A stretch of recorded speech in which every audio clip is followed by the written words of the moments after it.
So here's the thing about me. Every time I fill out a coach or consultant interest form, or I interview a high-level candidate for my business, or I do an interview on a business-related podcast, I dread one question I know I will get asked. What's your 5-year plan? Because the answer is, I have no fucking idea. I have a plan for next year most of the time by June or so. But 5 years? I don't know. I've never had a 5-year plan. Not for my personal life, not for my business. And yet, I've accomplished quite a lot. I've succeeded at a world-class level in not one but 2 different professions. I've changed massive parts of my personal life and identity I never would have imagined were possible to change. All without big, complicated, long-term plans. So today I want to talk about what the secret is to accomplishing big things without complicated long-term plans. And I'm going to teach you why I think sometimes trying to create those plans actually holds you back. So let's get into it. Welcome to Unfuck Your Brain. I'm your host, Cara Loewentheil, Master Certified Coach and founder of the School of New Feminist Thought. I'm here to help you turn down your anxiety, turn up your confidence, and create a life on your own terms, one that you're truly excited to live. Let's go. When you look at where I started when I became a coach, no business experience, no marketing or sales experience, no podcasting experience, no coaching experience for that matter, and you look at where I've ended up, you'd assume I had a big grand plan. But let me let you in on a little secret. I really did not. I did not have a 10-year plan. I did not have a 5-year plan.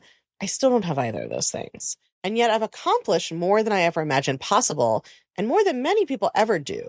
How? Why? How is that possible? It's because big grand plans and knowing every step of the way are not essential for achievement. And sometimes they're actually a detriment. I'm going to explain why that's the case, and then I'll share the alternative structure that I use to create new outcomes. So first, I got to do the disclaimers. I'm not saying it's bad to have a 3 or a 5 or a 10-year plan. If that's working for you, then that's great. That doesn't mean you're doing it wrong. There are also circumstances where those are essential, right? If you're running an enormous corporation, then probably you need a 3 or 5-year plan at least. You can't just build a factory overnight.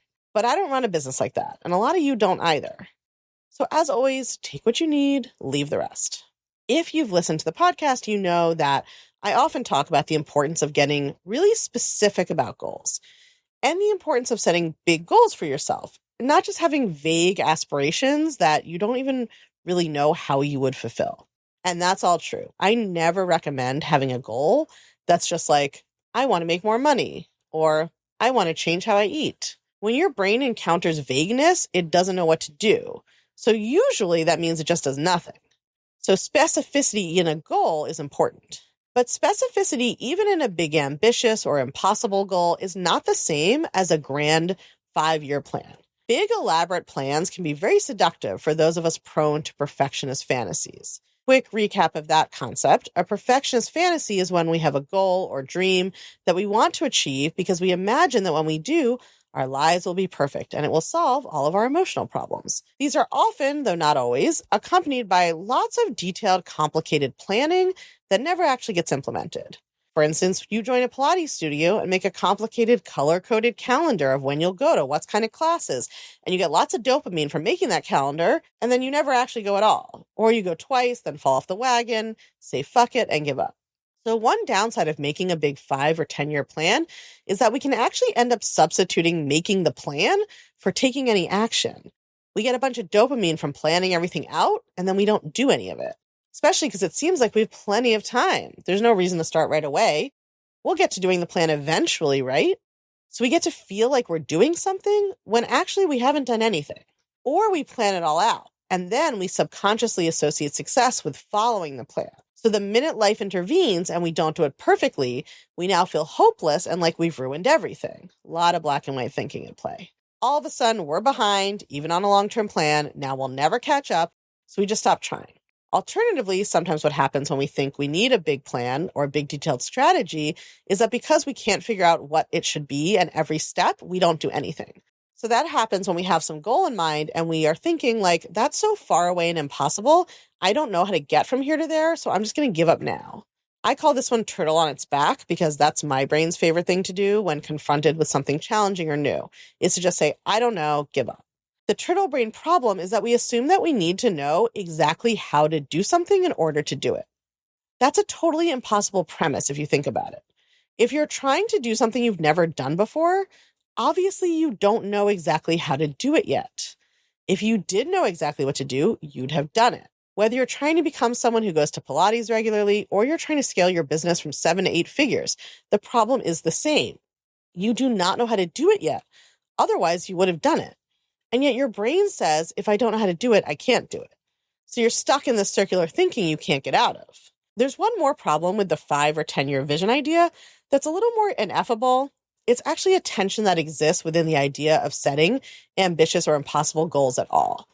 But it's also the place where growth comes from. And that's that from where we are now, we often can't even see what is possible for us. A lot of the work we do here on this podcast and my programs is about expanding our vision of what might be possible for us. But it's always constrained by where we are now and who we are now. I don't think that's a reason to not set goals. That's an unavoidable aspect. But for me, it's always been a reason to focus more on the specific goal I want to achieve and less on a specific timeline and detailed plan of what to do. My big goal when I started my business was to make $150,000 in my 3rd year of coaching. That seemed like a big, ambitious goal at the time. In year 1, I made $26,000 and I seemed behind. In year 2, I made $200,000 and passed it. And in year 3, I made $1.2 million. If I had been following a detailed plan to make exactly $50K the first year, $100K the second year, $150 the third year, I would have actually ended up holding myself back. So believing you need a big grand plan can actually inhibit action in one of 2 ways. Either you make a big grand plan, but then you never actually do it, or you do a little then quit. Or because you can't figure out what actually should be in the plan, you never do anything. And getting overly invested in specific long-term outcomes can actually limit your potential to achieve things you can't even imagine right now. Okay, so if I don't have a 3 or 5 year or 10-year plan, what am I doing? I'm setting specific goals that excite or scare me, and I'm taking what seems like the next necessary action, even if I don't know what comes after. So let's break that down because it's really 2 parts. The first is that I'm setting the end result goal. That's different than a 5-year plan. It's often not time dependent, although sometimes it is. Even when it is time dependent, though, it's not broken down into the exact action steps one after the other to lead all the way to the end result, which I am telling myself I can somehow see from here. So let's take the goal I had of getting my book on the New York Times bestseller list. My launch strategist told me I needed to sell 19,000 books in pre-order to make the list. Because she was running things, and this is no shade on her, she was great, we had a specific plan of exactly how to do it, which is what I usually don't do. So that all seemed well and good in theory until I started working on it. And then based on the first round of the pre-order campaign, it quickly seemed impossible. So my options at that moment were to decide, well, the exact steps that we laid out in our very detailed plan aren't happening as I need them to. So now I'm behind. So now I'll never catch up. So I'm just going to despair and give up. Or I could just decide, I don't believe it has to happen that way in order to happen. And that's what I did. I just decided that I didn't think it needed to be 19,000, or if it was going to be 19,000, it didn't have to happen according to this detailed plan. And I was just going to do everything I could think of to do for next necessary actions. So that's what I did. I just kept brainstorming ideas and doing them as I went along without knowing for sure if it would all add up to what I wanted to accomplish. In the end, I actually sold quite a bit fewer than 19,000 copies pre-order, but I made the New York Times bestseller list anyway. I had my goal in mind. It was a big, audacious goal, but I wasn't married to a specific execution plan. I just did the next action I could think of that might help me get there over and over until I got there. I'm not saying I acted blindly or impulsively. I acted strategically. I thought about what would help me achieve the goal, and I tried to do those things. But I didn't need to know exactly how we would get to the goal. I just had to believe I would take each next step as it came to me and keep going. I had a similar thing happen when I was trying to scale to 5 million in my business a few years ago. I had set that goal 3 years in a row. The first year, I knew it was very unlikely, but I just wanted to set an impossible goal.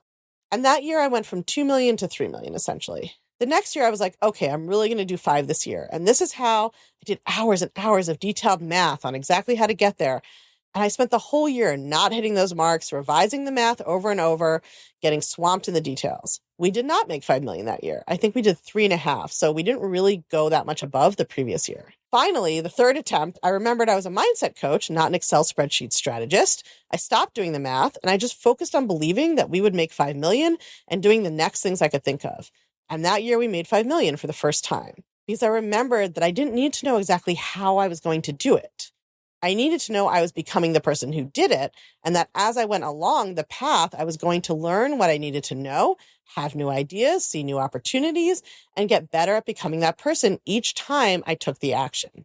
You can call it trusting the process. You can call it not needing to know the how. You can call it having faith in your future self. You can call it focusing on the thought line, not the action line. A lot of different ways of saying that you don't need to know exactly how you're going to create an outcome in order to get started. And in fact, it's often impossible to know how you'll do it from the starting line.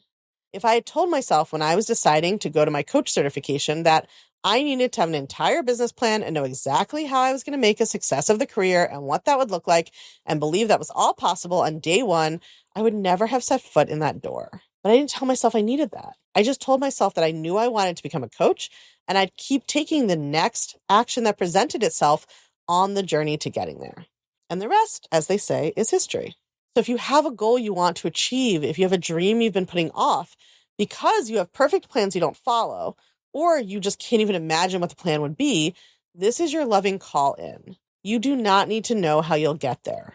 You just need to start the process, and the how will reveal itself as you move along.